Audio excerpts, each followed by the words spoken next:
Make sure that's all good. That's good. All right. So I'm going to take us live, and what I normally do when I take us live, we'll just mute our mics, and then you can unmute once I start talking, and I'll introduce you one by one. Start with James, and then we'll bring you in as Eric as a first time person on the show. Sounds good. Cool. All right. So I'm going to start.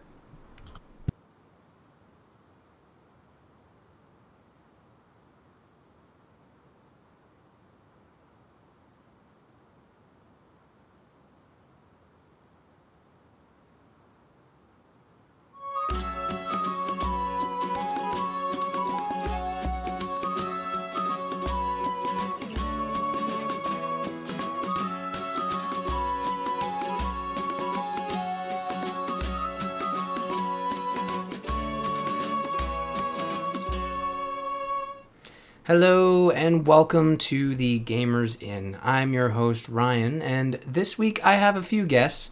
Jocelyn is still a little bit under the weather, so send her, send her your good well wishes. Oh, something's trying to start up here too. First off, joined by James or Iyagovos. James, how's it going? It's going good. How are you? You all right? I'm good. I just a little tickle in my throat.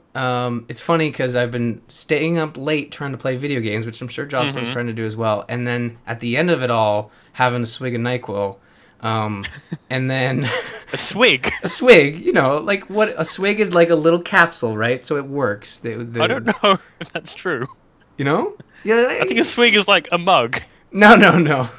I think there's a bit of a lost in translation going on here. Oh, okay. But what happened is I had a swig of, a drink. No, that sounds worse. I had some NyQuil before bed. And I was having an apartment showing this morning at 11 a.m. I woke up at 1:45, and basically what I had to do was roll over, put the same clothes on, and show the person around. So that was fun. Yeah. But yeah, and also, for the first time, we are joined by Eric Mahler. It's not Mahler, is it? Yes, it is. Oh, okay, good. You got it right. That it's sounds Mahler. so much better than Mahler. Well, it's fine. I'll take either way. So wait, is it Mahler then? Yes. Okay, good. I probably should have made sure before I made fun of the other way people say it. People say it wrong my whole life, so I've given up getting, I'll just take it. As long as you refer to me, I'm happy. Wow, Eric. Say hello. Welcome to the show. I'm happy to have you on here. I'm a big fan of your work on Mr. Mom Daily and also Newly Nerd Parents. And yeah, thank you. Even, what was it, Frumpus Brothers? When's that coming back? I need to know. Oh, man, I don't ask my Frumpus brother. Okay. So I'll ask your Frumpus brother. Yeah. How's it going? It's going well. I'm feeling good. How are you? I'm pretty good, although minus the whole weird throaty cough that's going on. But we're not here to talk about diagnosing Ryan's latest ailments. We're here to talk about video games. Specifically, the newest release on the Wii U. James, I know you're super jealous, but Eric and I have been playing Mario Kart 8. I guess. Oh, it's so great.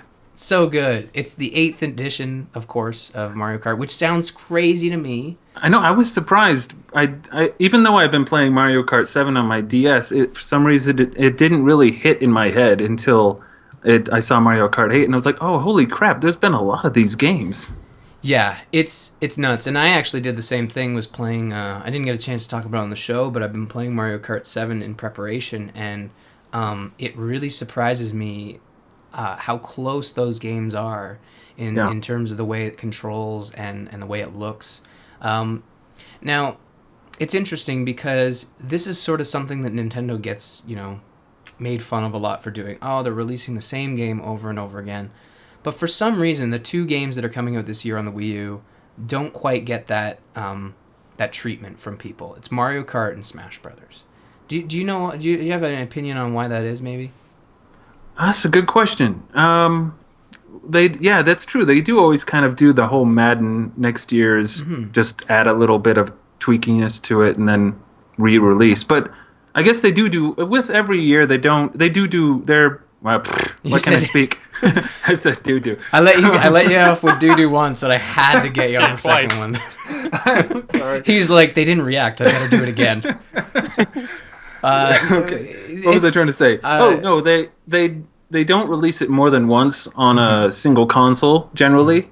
They never have. No, it's always one per console. You're right. So there's at least a bigger change in graphical intensity and sometimes in control because controllers change. Like the Wii was a big change, doing that with the nunchuck thing, and so maybe that's part of it. I don't know. It's just I don't know. Like I was asking that question before I actually got my hands on Mario Kart 8, and I think you did the same thing, Eric. You downloaded it at midnight, played it for half an hour, and then fell asleep on the couch. At least that's what I did. I played it for like 2 hours, and then which was a really bad idea because I had to get up the next day to take my daughter to school early in the morning. So I was very zombie-ish. Coffee was had in Oh many yes, gulps. I couldn't help myself. Yeah, well, it's the thing that really caught me right at the beginning was that this game is solid and it feels that way and it looks amazing. Like you look at the PS4 and the Xbox One and those games look great. They look very photorealistic. But then I look at Mario Kart and it's probably one of the best looking games I've played this year so far.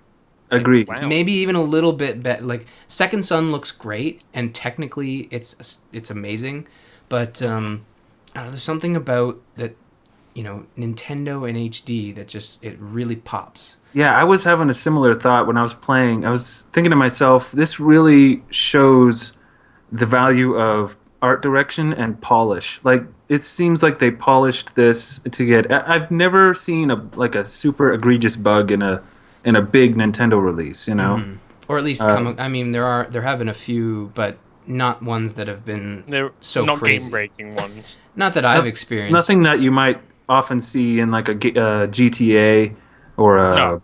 So, which are just, and what can you do? It's an open world game. But with most big Nintendo releases, those things are so polished and their art direction is usually really good. And it just, I was just playing and noticing, it's like, man, this is just good stuff.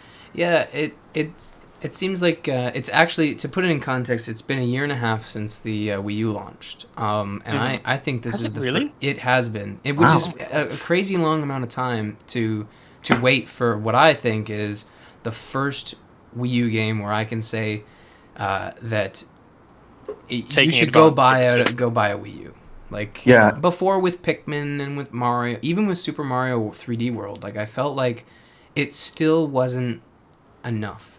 I think if this was a launch bundle, that would have made a huge difference. I think. Yeah, there would have been a lot less Wii U talk and I don't know what it is. Like maybe Nintendo just can't get their ducks in a row for the launch, so they go out with what is technically a good game, New Super Mario Brothers, but it's not what sways the people who like to sit on the fence.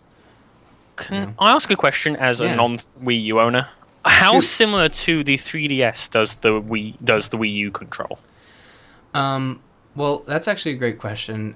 Being on Depends. the Wii, exactly. It depends on what your preference is. Going back to like Smash and Mario Kart being the two games coming out this year, those are also the two games that Nintendo doesn't shy away from including as many control schemes as possible. Yeah. I've been playing with the Pro Controller, which is fantastic. Definitely the way to go. That thing is basically an Xbox controller. It feels great. Eric, you playing on the Pro as well? Yeah, I've tried several. I had my family over here yesterday, doesn't matter, recently, and we all played Mario Kart 8 together, and we had I only have the the gamepad and the Pro controller, so for the other two people, one of us had to use an old Wii nunchuck thing with a regular Wii remote on the other end for like throttle, and that worked fine for them because they had the joystick to do like subtle moves.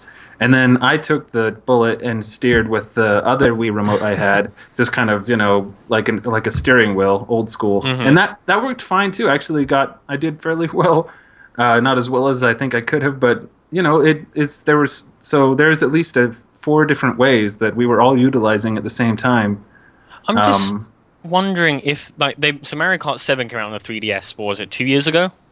It might have been 3 or 4. Yeah, I'm not sure. I'm just wondering if the Wii U controller pad works similarly enough to the 3DS control that they didn't really have to focus on the controls as much, and they could put all their effort into making the game as polished as it is today? Well, I don't know. well, like the setup's the same. Right trigger is Yeah. drift. Left is use. I mean, it all when you're just using a standard, controller or gamepad, it all feels like you're doing kind of the same thing. I mean, the control felt great any way I've played it. It didn't. I didn't ever feel like I was struggling through poor controls. The controls. There's really an option there for everybody, and when you're using the gamepad, I never raced with the gamepad. That thing is too bulky to be able to be. In my mind, it's too hard to be able to maneuver with those shoulder buttons and the fact that your thumbsticks are spread so far apart. Yeah. But I have the gamepad in front of me, and as I'm playing, because the one thing Nintendo really needs to do when it comes to playing games on their system is just disconnect that gamepad. I cannot stand staring at this bright screen controller that only lasts for 3 hours being on while I'm not using it. It bothers me. Yeah, I often just set it down on the charge deal and pick up my Pro controller. And it's not doing anything. It's a screen, and I almost feel like I'm using it. I'm not like it's sitting there using up its life expectancy on something that doesn't matter. And one of these days it's going to conk out, and I'm going to blame the fact that Nintendo made me have it running every time there was a game playing. But it shows like a giant horn, which is fun. But also I noticed that there's these 3 panes on the right that show your view, the map, and everybody's placement, and also the switch to TV button. And on the left-hand side, it shows the rankings of everybody, where they are in placement, and also the item that they have. So it's a lot of key information all on that screen. And I could imagine if you were racing, you could look down really quick because you have that little side view to keep, focus on what's happening, but also see all the little stuff. And you can actually click on them to get enlarged views of the different options. So it's a little more creative than what a lot of people were saying, in the sense that it just had like a giant horn. But it's still not enough to make me want to play with that giant ass tablet. And every time I've looked down at the little screen to see any of that other information, I've run into a wall or something. Because I'm like, oh, right, I look up and I'm like, oh, crap. Yeah, I've run into a few walls in Mario Kart, and that game, if you run into anything in the third lap, you can kiss goodbye to first place. Oh, yes. It's a lot of fun. But I feel like there's fewer blue shells. Have you noticed that? I think, maybe it's just me. I think they tuned down the AI on that blue shell, because I've had it actually win some races for me, in the sense that it'll hit the guy in first, and then I'll be able to cross the finish line. Blue shell's ridiculous. It's actually pretty cool, in the sense that a couple times when I'm in first, I've gotten that horn item. Yeah, I got that once. Yeah, and I'm like, I'm set. I'm sitting here with this horn, and if there's a blue shell that comes at me, you can squeeze that horn, and it negates the effect of the blue shell. Oh, really? Yeah, it's the anti-blue shell. Blue shell's got nothing on the horn. Yeah, so now there's going to be a meme about the horn, and then the blue shell can go away. Yep. But really, when it comes down to it, it's like, okay, what's the difference between Mario Kart 8 and Mario Kart 7 or Mario Kart Wii? And when it comes right down to it, it's like any other Nintendo game. It's the graphics, it's the sound, and the roster's different. Oh, and also anti-grav, which, I mean, is very cool. Very cool. Doesn't change the game a whole lot, other than sometimes I'm tilting my head when I'm racing. Yeah, I streamed a bunch of it on Friday, and I didn't have my camera, but like literally there are moments in the game where you will go sideways, and the camera sort of shifts, but not enough that it's that it bothers you, but not enough also that you kind of have to start playing like this, and it really adds a new dynamic, right? So you're like, oh my god, this is really weird, and it doesn't punish you. It's very forgiving in the sense that when you get up on that wall, it sort of auto-corrects you, and when you get off that wall, you don't have to worry about landing on your side. You always land upright. You don't lose any speed. It's very Nintendo-like. But, I mean, that goes back to my question in the sense that why is it that there's only those minor changes, yet nobody gawks at Mario Kart for doing that when how much Donkey Kong can you game, do with a racing game, though? True. How much? Yeah, that's a good point. But like, Yeah, that is. I mean, Need for Speed doesn't really iterate, or Burnout doesn't really iterate. I don't really think there's a lot you can do with a racing game. Yeah, I suppose that's a good point. Yeah, it is a good point. So they give it a pass because like it's Yeah. kind of okay. But There's what a about lot of Smash though? Like, is it with Smash? Is the reason they give it a pass because it's just so beloved, and if they were to change it too much, I think would so. throw Because their when you GameCube controllers away. with Brawl, you had like weird changes that they made, like with the tripping and with the Oh yeah. weird air dodging that ruined like the competitive scene. I think that they're just people, or the I would say the hardcore Smash players are just happy that they're keeping it Yeah. to what they know. Yeah. I think with Smash and Mario Kart, the Wii U is now a system that's on more people's radar. It's by no means gonna surpass the PlayStation or the Xbox One. I think it's always the Nintendo console is always gonna be that second console you own, or not your main. Like, I'm not planning on picking up Watch Dogs on the Wii U. Like, I think Ubisoft's doing the Wii U a favor by releasing that thing, even if it's gonna be delayed till the fall. But I don't know. I really like it, and that bundle that's available is such a great deal. Yeah, I got with buying it before July. What is it? 11th? Yeah, I forget think what the date is. You have to reserve. Either you buy the bundle or you buy Mario Kart, and you add it to your Club Nintendo account.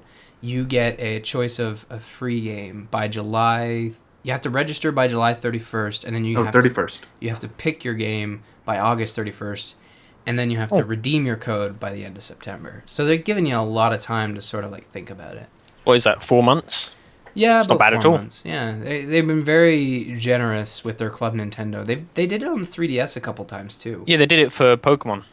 Yeah, you buy Pokemon, you get a free game. I think they did it with back when Animal Crossing came out. If you buy Animal Crossing in another game, you get another an older 3DS title for free. It's a really great way for Nintendo to sort of get people to play some of the lesser known or lesser liked titles. What did you end up picking, Eric? I got Pikmin 3 because I already have the other ones, so that was kind of my only choice. But I wanted to play it anyway. I've had maybe an hour just to check it out and open it up and say, okay, this is Pikmin, and then come back to it later. But I had played the Wii one before, and this looks like more of the same good stuff. So I'm looking forward to playing it and getting my hands dirty. It was one of my favorite games last year because it's just been so long since I played a Pikmin game, and it was really nice to experience Pikmin on an HD console. We kind of had to drag ourselves as Nintendo fans through the Wii days because those games, the first few years, you dealt with it, but like in the later years, you just got look over sad at what the Xbox is doing and what the PS3 is doing. Yeah, sad's a really key word, and I think I'm just overjoyed that when I pop in the new Nintendo game, it's gonna look really good. Yeah. But I'm looking forward to hearing your thoughts on Pikmin because it's one of my favorite franchises. It's like a cult classic of mine. I really like it, and it's not given enough attention by Nintendo. I mean, when you're releasing a new Mario game every year, I know Mario games sell, but I'd like to see them put more effort into keeping Pikmin alive. Right. Yeah. But one of the cooler features for Mario Kart is something very un-Nintendo-like in the sense that you can, after every race, you get like a highlight reel. And it's all data-driven. You don't, it's not, you can actually edit your highlight and choose to focus on specific characters. Have you played around with that, Eric? Oh, yes. And let me tell you, when you're playing couch co-op with friends, the highlight reel is like almost the best part of the whole deal. Yeah. I mean, you're having fun in your racing, but when you're all laughing at each other at the end and then saying, oh, you did that to me, and oh, look at you go flying. We were just laughing our heads off, and it was a great deal of fun. Yeah. You know when you, like, use your red shell or you get that sweet hit with the green shell, you're going to be able to experience that again at the end and see that highlight clip. It's like super slow-mo. Yeah, James, what you can do is you can actually control it. It's so well done in the sense that on a lot of replay services just show you and maybe you can rewind, but it's like hit and miss in my mind. But with this Mario Kart game, you given full control. You can actually slow it right down, and it looks amazing. and you can just see the agony on Toad's face as that green shell just knocks him off his cart, and he just. So it's like an I hate to make the example, the comparison. It's like an esports spectator mode kind of thing. Yeah, it's actually when you're racing around the tracks, you'll see these little dudes with cameras that say Mario Kart TV on them. And that's actually the cameras that you're gonna be viewing the race through, and it's kind of neat. When you're driving through, there's so many tiny little details I could go off on, but one of the neat little details is when you're driving, you'll see the camera kind of focus on you and follow you along the way. Oh, cool! Yeah, that's very cool. They put tons and tons of tiny little, just graphical, neat little details into the races. That's something that I think is my favorite thing about Nintendo. Even if they're not going to make something super new or improve, they're going to make it iterative. They still put in all those little bits of love, and they try and make little tiny details matter. Even if the game's not something necessarily massively new, there's still those little bits that make it feel like a Nintendo game, you know? Yeah, that's a really good point. I think that's something missing from a lot of the bigger titles. Like in Call of Duty, you're not going to get like the little side room that has some cool little poster up there to be like, oh yeah, remember Call of Duty 2 like 16 years ago and 32 versions ago. I mean, Nintendo's always had that, that charm where they can make you feel the love they put into their games. Yeah, and it feels like there's a lot of love in those. I was trying to make a dirty joke, but not at the same time. But I'm gonna walk away from that. Okay. But the best part about the highlights is like not only can you watch it and sort of like revel in the fact that you basically put Toad into a coma, but you can also export it to YouTube, and it's so un-Nintendo like. I remember when that seems crazy. Yeah, I remember when the Wii U, I set up my profile, and in my Miiverse profile, I put my Twitter name, which is a public Twitter account. And I almost got banned for it. And here they are now, letting us, export clips to YouTube. It's really weird, but... And, I saw that too, and when I was about to try it out, I was expecting kind of a slightly... a cumbersome way of doing it, just because the way Nintendo is with internet. I thought there was going to be a whole bunch of disclaimers and agree to this and all kinds of whatnot. But it was friend code. Yeah, something. But man, it was simple and just worked. Yeah, it was very fast. Well, it has to process the video, and the uploading could be a little quicker. But you're right, Eric. It's just it's very un-Nintendo like, and it really showcases that. I think Nintendo is looking at what the competitors are doing and saying, shit, we got to get on this. Yeah, I think... Sorry, go ahead, Iyagovos. I wonder if that Thank you. I wonder if that points towards what they're going to do with Super Smash Brothers as well, then. Yeah. Because I can see that having some cool YouTube stuff, too. I hope that they do that, because I feel like Nintendo lately has been saying that they're going to try and share their technology among their own teams, be less separate. Because all these teams are sort of spread in different buildings. I think they moved them all together, at least for E3, I think is what the goal was. And I remember that Brawl had some sort of replay functionality, but I could be just remembering that. Because I don't remember that at all. You don't remember that? Okay, I should have looked it up, because I was actually talking about it yesterday, and I think they did, but I could be mistaken. But yeah, you're right.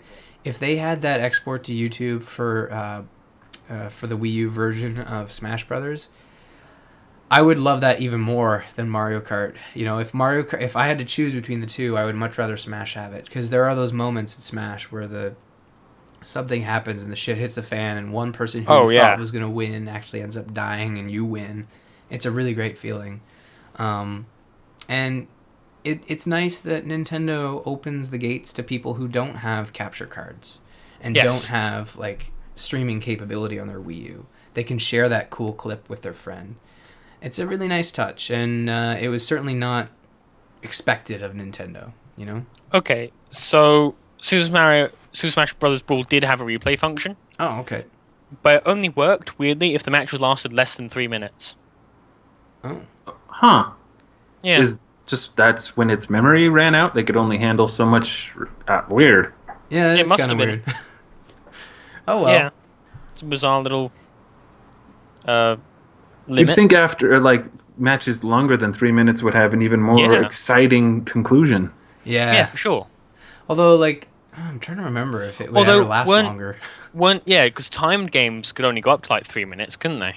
Yeah. I don't know. I think it's probably was just a Wii thing, and the Yeah. fact that it's in there, bodes well for this version. Yes, yes, it does. And the fact that the Wii U is a little, it's beefier than the Wii. Not as much as we'd hope, but enough so that I think it would make a big difference, and we maybe get a full functionality. Mhm. But any more thoughts on Mario Kart? Because I think that if I check my watch, the Gamers Inn only supports about like 20 minutes of Nintendo talk. After that, I start to get a big flashing message saying, "You are paying attention to Nintendo too much." I could go on for much longer, but I will just leave it at what we said. I love it. I'm pretty sure the show self explodes. If I was to buy a Wii U, if I was to say I want to buy a Wii U, would you say that right now with Mario Kart, it'd be a good time to buy a Wii U? What do you If think, you've Eric? got the cash, man. Yeah, that's the big thing. And Yeah. Okay, so say I have the cash for a Wii U. let's see the cash. Let's see the money. Hold it up. Hypothetically, I have the hypothet- cash. Do this at least, or you can't see. You like Do that? pretend. Yeah, you got it. That's a good. Yeah, I have the cash for Wii U. Would now, with Super Smash coming up and the Mario Kart 8 out, would now be a good time to buy a Wii U? If Maybe- Does Mario Kart 8 put it over the... Maybe because that whole get a free game thing. If you want to Okay. play that Zelda as well, if that interests you. That was Wind Waker? Yeah, Oh, man. that's James's game. That's his That's my jam. game. because I've Yep. been going through that and it's super pretty. Yeah, It's the game you know. I do like that game. I think if Jocelyn were here, she'd say that I'm asked this question every time I bring up a Wii U game on here, and I think this is probably the first time where I can say that without a doubt that this is the game that makes buying a Wii U like sort of Worth it. an easier argument. Okay. Especially like Eric said with that free game deal. I've been telling people that because that free game deal is available past E3, I would even wait until E3 is out and see what they have coming in the horizon, because really the only thing we have is Smash in the winter. And Smash was originally slotted for the summer, so there's got to be something happening. Well, post it's coming out on the E3. 3DS in the summer as well. Well, I just mean specifically on the Wii U, because Nintendo's been really good at releasing a new Wii U game every 3 months, and that summer slot is wide open, and I don't think That's true. Hyrule Warriors is going to cut it. At least I hope not. I'm kind of hoping for a first party title, but What do you want to see Nintendo show? I don't What's know. your like wish list? I would love another Metroid. Yep. That's me too. Metroid would be fantastic. Zelda, I'm not crazy enough to even mention it because I know it won't be out this year. They're gonna show it, but that's like a year away. Metroid would be fantastic. Man, I hope they don't pull another Donkey Kong where it's like, we know Fire you wanted Emblem Wii U. Metroid. Fire Emblem would be great. Donkey Kong is great, but I don't want Fire them to be Emblem. like, here's the new Donkey Kong instead of Metroid or Zelda, Or maybe they'll do it with Star Fox. I don't know. But Nintendo is not to be counted out until they've left the ring. I think they're good for now. Star Fox Adventures Wii U? Oh, I actually like that game. Yeah, me too. We were talking about it the other day. Oh yeah. Star Fox Adventures was that rare game that had the dinosaurs. Yep. yeah. I liked it. I know a lot of people didn't, but it was so Zelda-like that I think that's why I kind of dug it. Yeah. I'd like that. Well, that's enough Nintendo talk. James, you've been Yes. shooting robots, Yes. and how has that been for your self-esteem? Good. Good. So, I know I it like- did wonders for me when we were playing Yes. the other night. I was like killing things. I was like, I'm starting to get this, and then I died. So, I like my games are super arcadey and super like dumb and explosive, and that's exactly what Titanfall delivers. You jump into your game, and then a minute later you get into a giant 3-story high robot, and you're punching guys in the giant robot, and you're using a jetpack, and you're running really fast. And it's so I love Titanfall so much, but I can't put it into words. Apart from that, it's a total dude game. You know? Well, It looks it's a very good so game. much fun. I really want to play it. It's Yeah. so good, man. So we're playing on PC. We should probably mention. Yes, yes. Do you have a PC that is capable of running Titanfall, Eric? I do not. Oh. Oh. I have a computer that gets by, but I think Titanfall would make it cry. Oh, Aw. well, it is a really good game and surprisingly scales really well. Yes. You could, it probably wouldn't look amazing, but I mean on a lower scale system, I mean they got that thing to run on the 360. So Yeah, that's true. Gotta, That's a good point. Got to give it some sort of credit, but the game has been on sale lately on Green Man Gaming, right? Yeah, it goes down to like $30 pretty regularly, and it's if you can afford it and if you can play it, I highly recommend it. Especially if you want a game that's just super, it's fun. I mean, I jump in there each day for like half an hour, Oh, it's tempting. and just so. And if I'm going to sell it to you, Eric, okay? Yeah, sell it to Eric. Okay, bring it. Let's watch him, and then Okay. he'll switch his camera I'm so we can putting see on him my- buy it. I'm putting on my Okay. stern, cynical face. All right. Okay. So first off, you start off and you are in you're just a guy, right? And you have a gun and you have a jetpack, and you jump out of a spaceship onto a battlefield with like 100 men on it. Okay. Then you run at each What other. happened to the cynical face, Eric? It went away pretty quickly. Sorry. And then you're both Terrible running. actor. You're both running at each other, and you see like other men dropping down out of like capsules in space. Then you see your like little AI guys. 'Cause there's 6 players on each team, right? Right. And that doesn't sound like a lot. I mean, it sounds like it's going to be a little match, but it's not because of how you have AI everywhere fighting each other. And then 2 minutes later, you're like, oh, this robot says Titanfall is ready. So then you press the V button, and your giant robot jumps down. You run at your giant robot, and you jump into it, and you have a massive chain gun or rocket launch or 40mm cannon just blowing stuff up. It's so cool. Man, it sounds awesome. Damn it. And like, I'm a big fan of the Transformers, right? And there hasn't been a good like first-person Transformers game, but it feels like when you're inside the Titan, like you're playing a Transformers game, Yeah. fighting each other. Oh, I've I heard love it nothing so but good much. things. It looks so. The only reason I haven't gone after it yet is because I don't have an Xbox One, and I didn't think my computer would handle it. But man, if I had something I knew would run it, I would be all over it. It's too bad there isn't an option for you to try it out. That's always been my my issue with PC games, especially since there's never a given that it's going to run on your system. Right. Yeah. A way to just test it out and see if it The works. ability to rent PC games or to like through like an OnLive kind of service would do wonders for the PC industry. Sure. Yeah. Yeah. I mean, another good thing that can be said about Titanfall is that it's, like James said, it was super quick, in and out, and it's one of those titles that employs the old Bungie saying of 30 seconds of fun.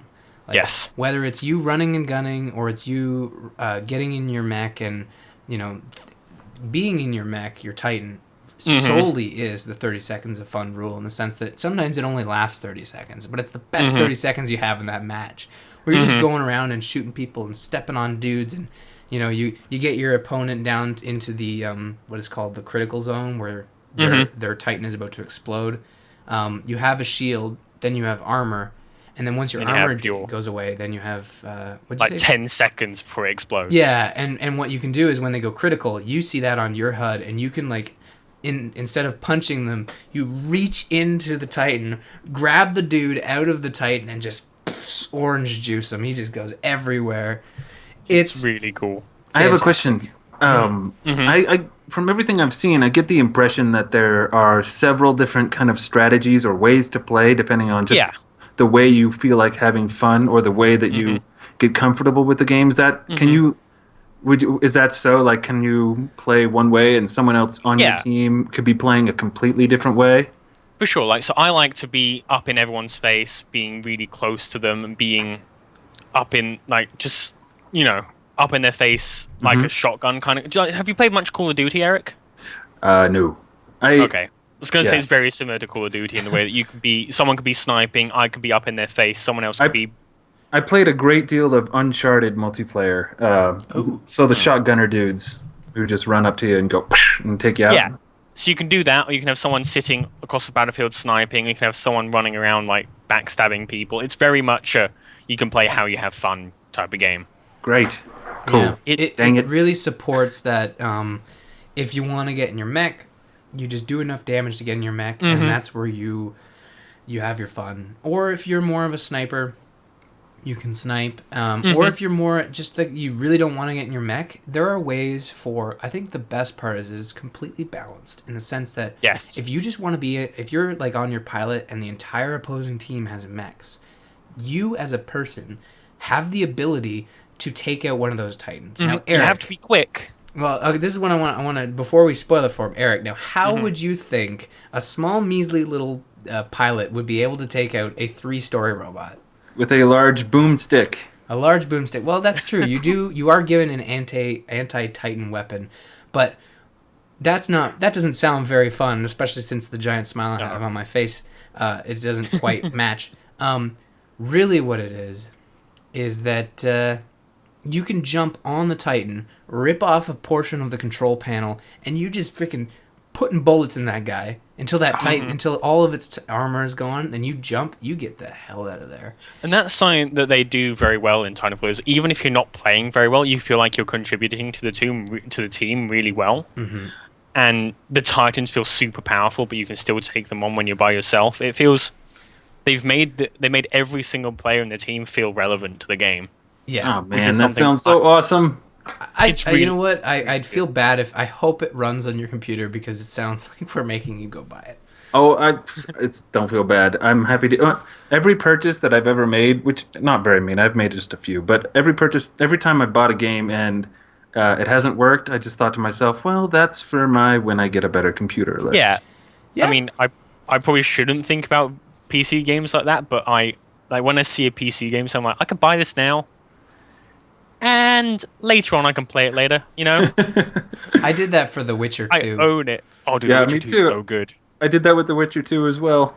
Yeah, I was like, you know, and you know what? If you could run The Witcher 2 on your computer, I'm sure Titanfall. Like, I can't. you can't run Witcher 2, so Witcher 2 is in that list. Yeah. Well, It was know. cheap one day, and I was like, that looks awesome. And then it Witcher 2 runs, just not well, and I couldn't really play. The Witcher 2 is a beefy game. It really is. Yeah, that too. It's not well optimized either, I think. No. Whereas Titanfall is a little better, but yeah, we've been having a lot of fun. It is only multiplayer. That is something Which I don't like per se, but I don't have much of an issue with it because I feel like it's a game that I play for half an hour. It's not a game that I'm going. When you think giant robots punching each other, you don't think, oh, I want to see the in-depth intricacies of the story of these robots. You think, I want to punch other robots. Right. You don't really go into it looking for a story. Yeah, That's true. I'm not much of a multiplayer guy, but if the multiplayer is good enough or if it's done well, I'm all in. Like I was saying, the Uncharted 2 multiplayer, I was all over that. I played that for hours, and this seems like a game I could totally jump in. And even though I'm not a multiplayer guy, I feel like I could get into this one. Well, I mean, the game is certainly improved by the fact that you're playing with buddies on Yeah. Skype. That's the only time I've ever had fun with this game is when I'm playing with other people. I feel like it's a great game to play. You sit there with a beer, and you'd be like, let's get 5 guys and let's just have fun. Now, are you talking about 5 guys the burgers or just 5 other dudes? Both. Oh, both. Both. That does sound good Both. right about now. It does. Damn it. Now I'm going to go buy Titanfall and a hamburger. There you go. That's true. That sounds like That a seems winning like- combination. You guys are It does. It the really most does. expensive podcast ever. That's true. We won't even talk about Watch Dogs then, because that's kind of on my list of I really shouldn't go buy it, but I kind of want to. Oh yeah, I'm the same. Yeah. But too. we'll wrap this up. Oh, wait. Chat room has a question. How's Titanfall versus Hawken? Ooh. Now, if I'd played Hawken last night when you asked me to, I'd be able to answer this one more easily. But I feel like I can answer it, so I'm going to give it a go. Go. I feel like Hawken is a lot more team deathmatch kind of style. It feels more like the Counter-Strike Uh-huh. of the robot series, while Titanfall feels like the Call of Duty of the robot series. Titanfall's very much in the action, 30 minutes, you're done, 30 seconds and you're done. While Hawken feels like very calculated, very much this is the objective, this is what I have to do, this is how I'm going to do it thing. Yeah. The big difference, I played a little bit of Hawken last night with Sir Joel Duggan. Yes, he's been knighted. And yeah, and it was interesting. It's it's solely robots. You are the robot, and it also gives you. It's a free to play game, and it also gives you a bunch of options to outfit your character, which for me, not interested in. Some people love to min max that stuff. Me, I was like, no, let me shoot guns as a giant robot. What are your thoughts on that, Eric? Like, do you get into the whole like min maxing of items in games like that? It depends on the game. Like Diablo 3, I do that a lot. Okay.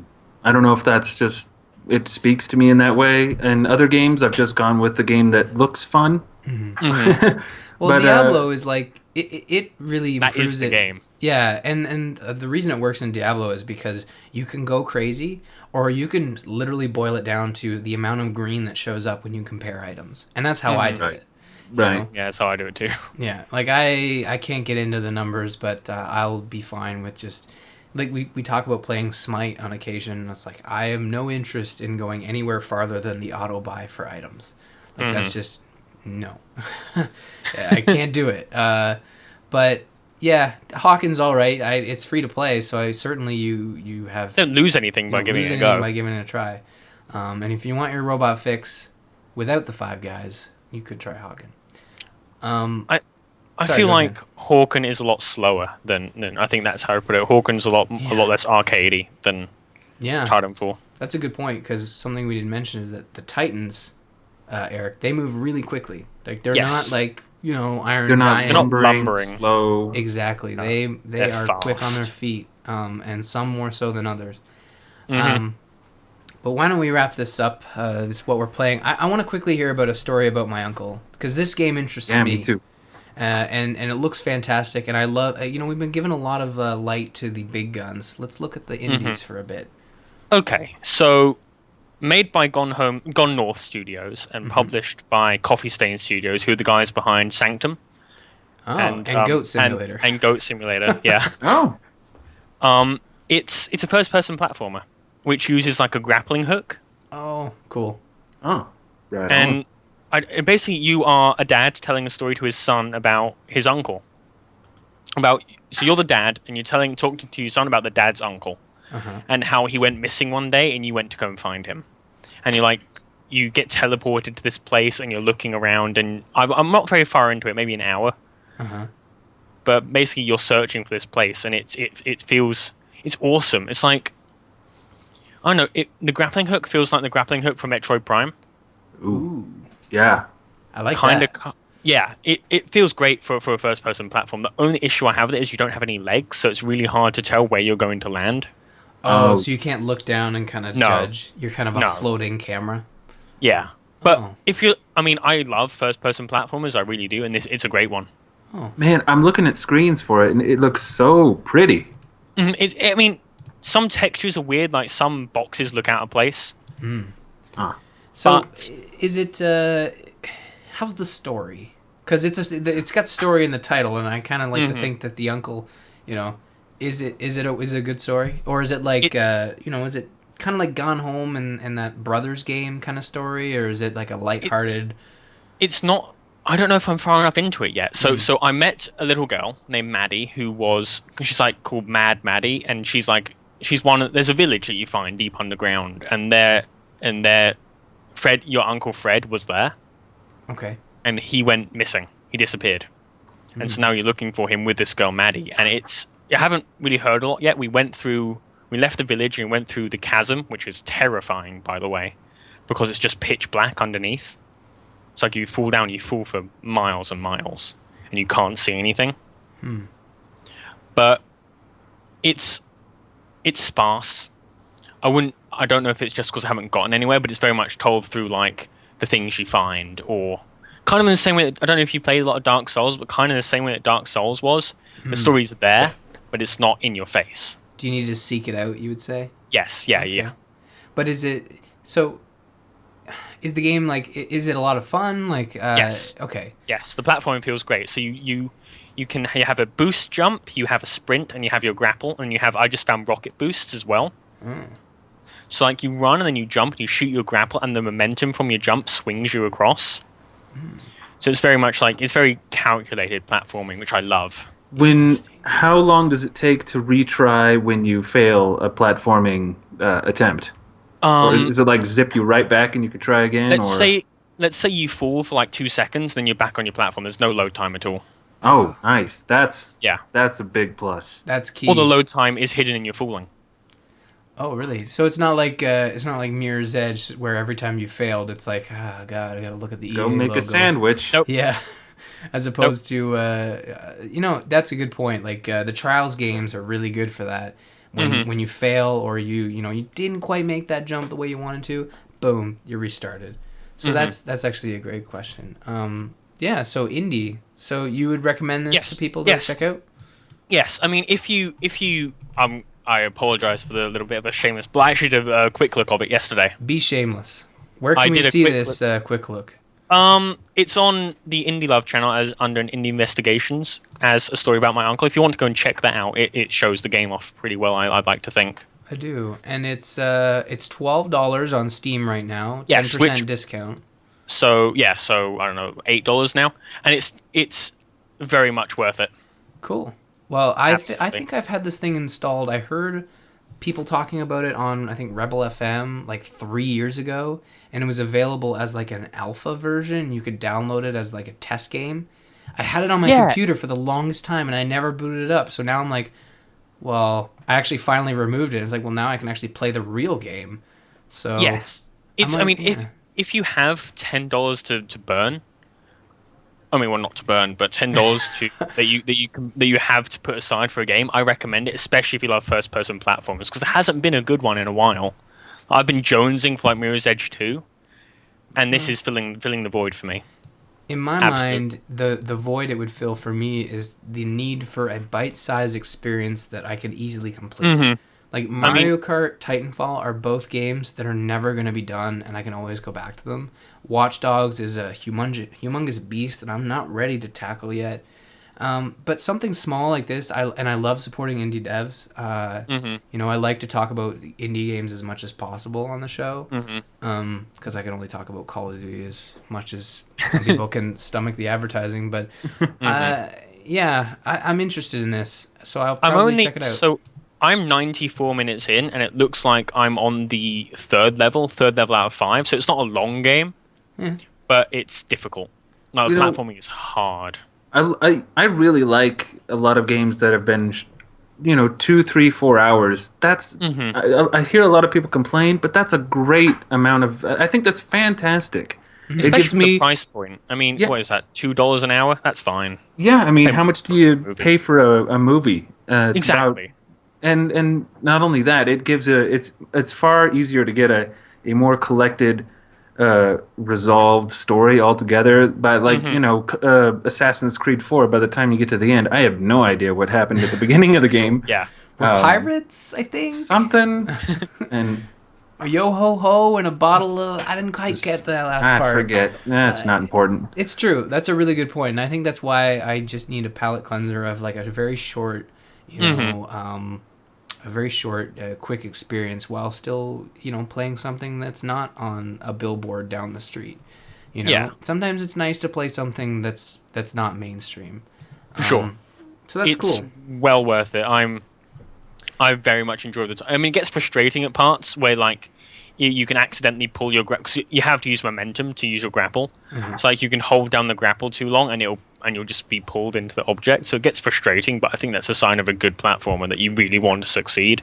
Sort of Yeah. like a Meat Boy type thing where Yeah, it's not I mean, your not as- fault, or it's not the game's fault, it's your fault, and you need to it's rewarding when you finally do get it. Yes, absolutely. Cool. There was a bit earlier where I had to beat the part without using a grapple, which was super hard to do, but really rewarding when I did it.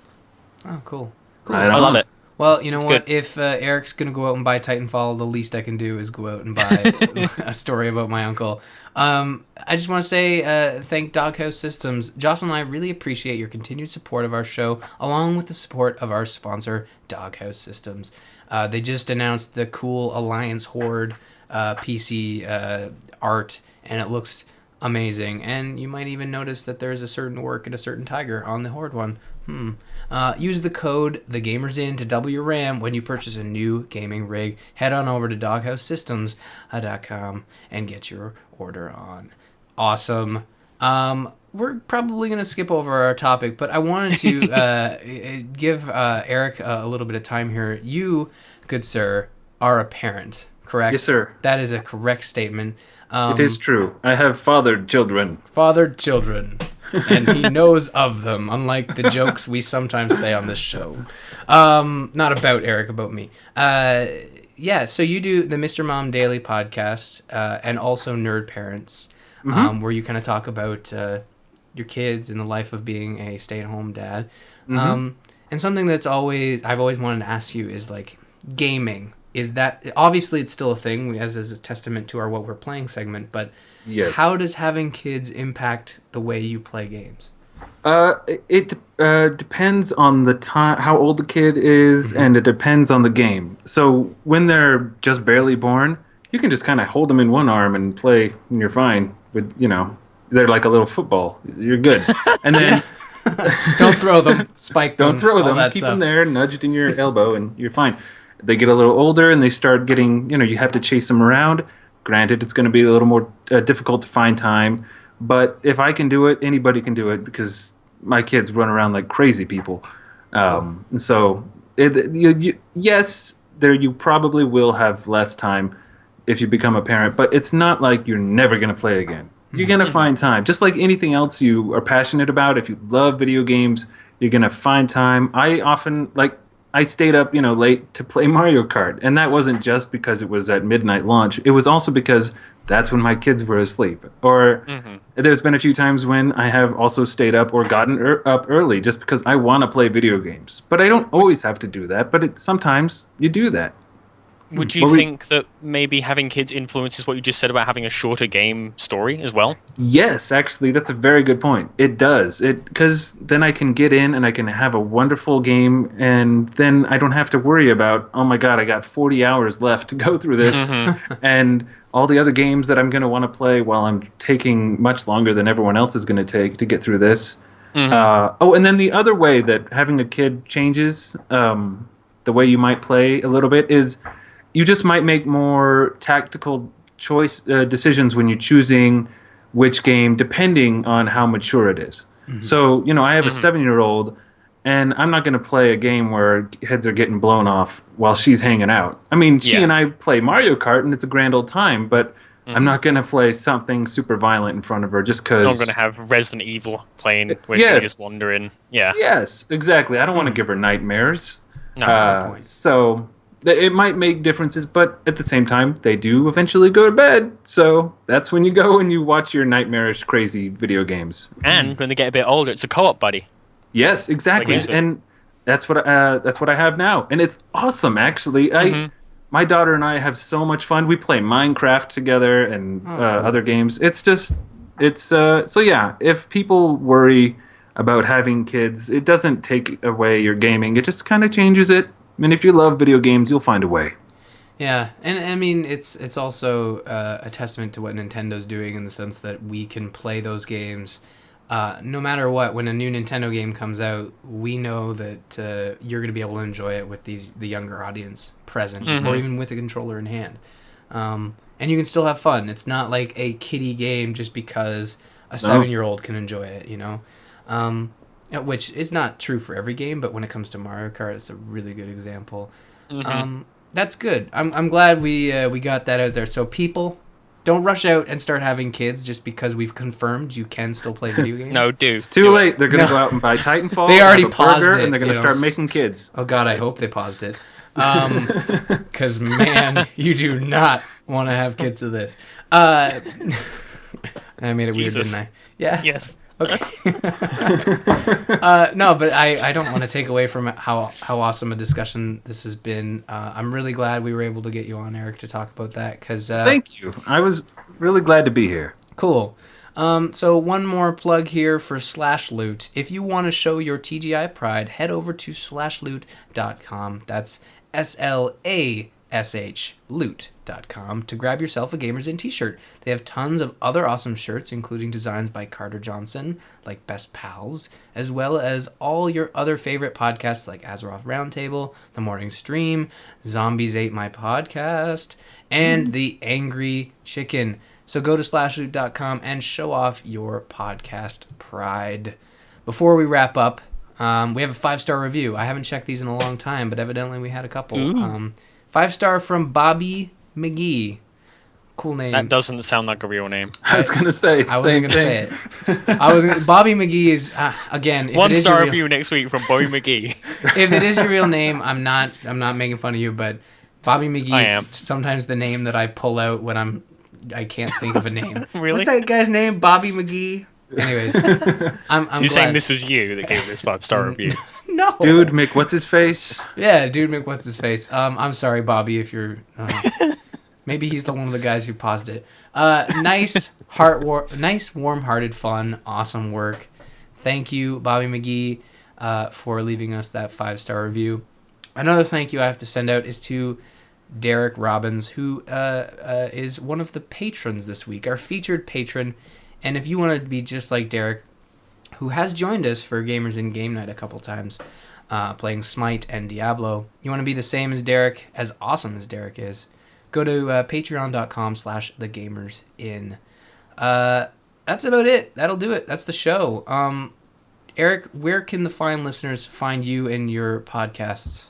You can find my podcast at mrmomdaily.com, and you can find me on Twitter at ericmahler.com. Cool. And I have a website, ericmahler.com. Oh, I already said that. I did instead of saying... I don't think your Twitter's ericmahler.com, yeah. is it? No. But your Twitter is at Eric Mahler, yes, which has changed recently. We were having a bit of confusion pre-show about that. Sorry about that. Google my name, you'll find me. That's where. And Nerd Parents is nerdparents.com? Yes. Okay. That's and I'm just a regular. That's really Nicole Spag's show. For sure. But you can find me on there sometimes. But you're on it, and I am. That is good. Yes. But you're right. It is Nicole Spagnolo's podcast, part of the Frog Pants Studios network. James... Yo. Sir James, as I should say, because you are British, unlike Joel Duggan. Yes. What is up? All Brits are automatically united. Not much. I do stuff too. What do you do? You should tell the fine folks. I should. I do a podcast called the Initiative Check Podcast, which is kind of like Gamers In, only not as well produced. Yes. Well, there's one British person on it. There's one British person, but as you know, everything else was British at one point. So I like to say that everything else is British too. Yeah, that's like good thing. Canada's British and America's British. We try. British by association. Yes, exactly. And I also do a website. I'm the lead content creator at IndieLove.com, which is just 100% indie games. Oh, good. Which is where a story about my uncle, we can find that quick look. Exactly, yes. Oh, full circle. It's all there. Yep. And you're on Twitter at Iyagovos. Yes. I always say Iyagovos, but it's Iyagovos. The I is silent, people. Yes. Good. Awesome. Well, you know what, folks? This has been a fantastic show. Visit us on the web at gamersinpodcast.com. You can also find us on amove.tv along with our other it's not mine, their other fabulous podcasts, including Into the Nexus, Campaign Roundtable, Biggest Fan, The Angry Chicken, and Amove Radio. Follow us on Twitter. You can find Jocelyn at GISGamer, myself at RMurphy, and don't forget to follow the show at The Gamers Inn. The video versions of all our episodes can be found on our YouTube channel, which is youtube.com/Jocelyn Moffat. I almost said The Gamers Inn. You should totally go subscribe. There's also a Facebook page and a Google Plus page if that's what you like to do. We posted that as well. Email the show to info@gamersinpodcast.com, and we will read it here. Before we go, I just wanted to give a quick shout out and thank you to Greg Moffat for creating our music. Find him on Twitter at SoundsInfluence. We would also like to thank Joel Duggan, who does all our graphic work. I had to do it twice just to get it right. You can find him and everything he does at joelduggan.com. Whew, that's a mouthful. I don't know how Jocelyn does it every week. She's a better woman than I.